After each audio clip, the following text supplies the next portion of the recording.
John Chinaman, but 5 short years ago I welcomed you from Canton, John, but wish I hadn't though. For then I thought you honest, John, not dreaming but you'd make a citizen as useful, John, as any in the state. I thought you'd open wide your ports and let our merchants in to barter for the crepes and teas, the wares of wood and tin. I thought you'd cut your queue off, John, and don a Yankee coat, and a collar high you'd raise, John, around your dusky throat. Oh, John, I've been deceived in you and all your thieving plan. For gold is all you're after, John, to get it as you can. This song, titled John Chinaman, was published in the California Song Store in 1855. John Chinaman symbolized all of the xenophobia and anti-Asian prejudices in America. Before about 1849, there were barely any Chinese in America. It was only after news about the gold in California, or the gold rush, that mass immigration began. Many young men from China came to America in hopes of becoming rich and being able to send home money to their family. The general consensus was that they would return at some point.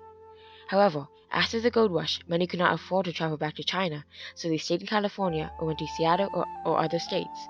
But because they could not assimilate due to language barriers and vastly different cultures and customs, enclaves were born, Chinatowns. For many Americans, the perceived failure of the Chinese to adopt American costume and foodways, or assimilate, and to engage in trade with Californians was a sign of Chinese arrogance, parasitic nature, moral and intellectual weakness, and an intention to exploit California's resources for wealth. The building of the Transcontinental Railroad further influenced the anti-Chinese animosity as the leaders of the Central Pacific began recruiting workers directly from China. Corporate businesses later did the same in pursuit of this cheap labor. However, this new system of immigrant labor was in conflict with nativist thinkers who wanted to keep America free from those who could not assimilate, basically those who were not white. White Americans began to view them as a problem as the Chinese population grew. In particular, during the economic depression of the 1870s, when white workers found it hard to compete effectively with Chinese capitalists and wage earners. In desperation, white workers organized among themselves politically against Chinese immigrants, and the ethnic Chinese soon found themselves demonized in the media, the subject of racist state legislation, and also forced to pay more taxes and license fees than any other group in California, while also not being permitted to vote or use many government services that were sustained by their taxes. Xenophobia spread into politics as some politicians, referred to as demagogues, began to wire up the people's prejudice in order to gain support. This was the era of the working men's parties, Knights of Labor, and other native-thinking political parties.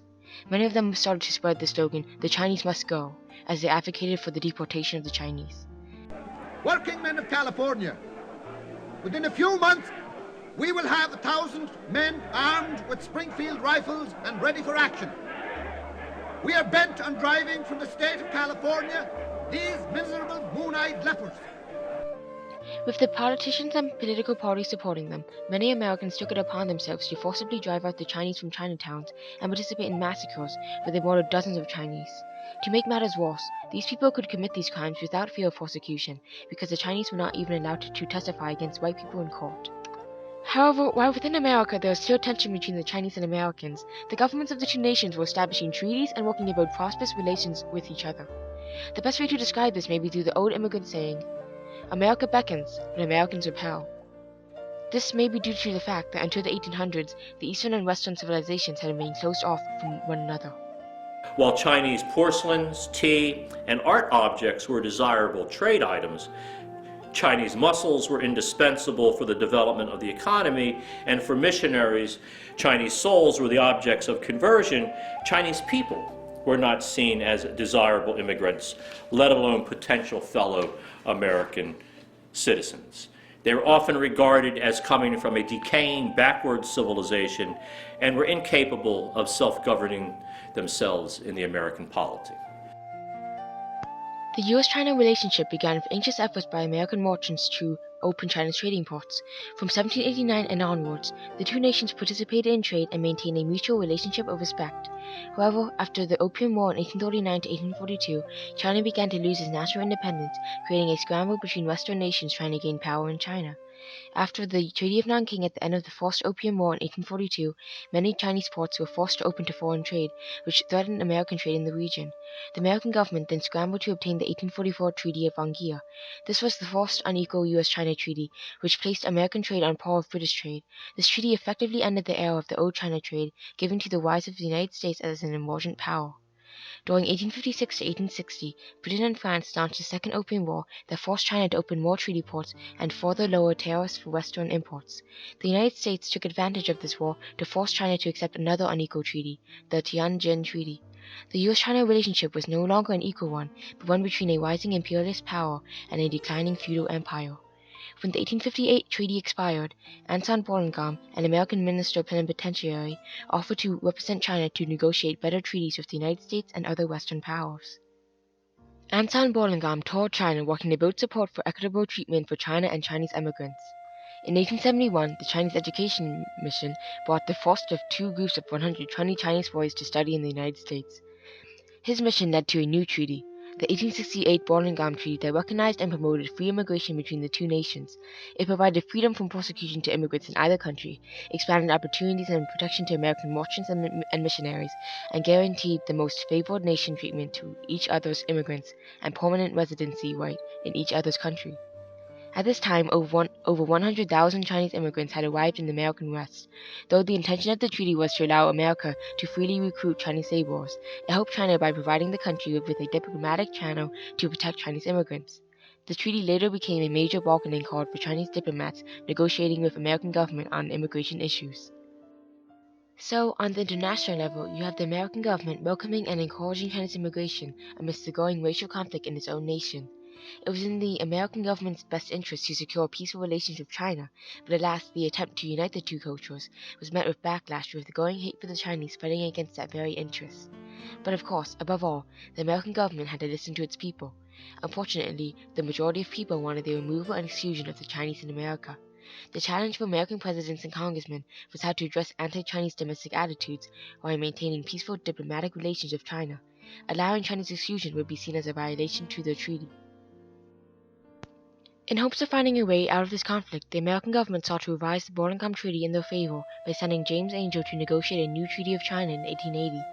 Angel proposed to modify the Burlingame Treaty and restrict Chinese labor immigrants with the argument that Chinese laborers did not assimilate into American culture.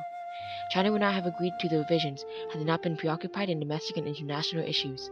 China agreed to sign the new treaty dealing with the Chinese immigration issue in exchange for America's help in its territorial dispute with Japan. Under such circumstances, the 1880 Angel Treaty was signed at the sacrifice of Chinese immigrants' interests in order to solve domestic issues. The treaty allowed the U.S. government to regulate, limit, and suspend Chinese labor immigrants, while still having American trade interests in China guaranteed through a Commerce Clause.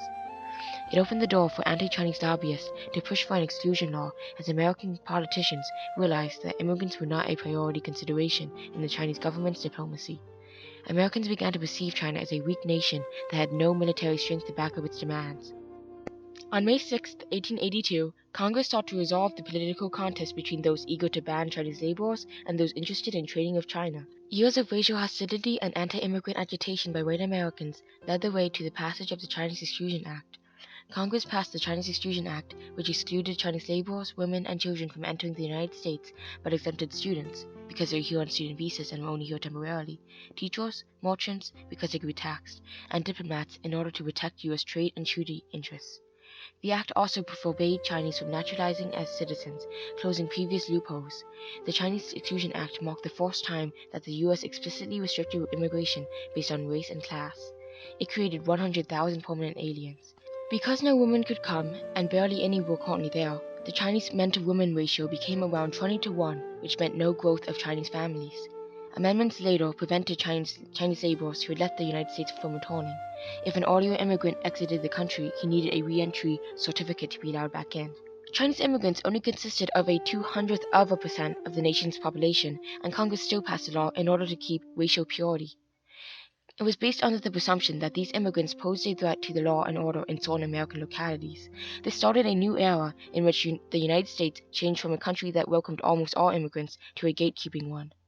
So that banning of a whole category of people directly challenges foundational questions of what American freedom means and what American history means, who we the people can constitute.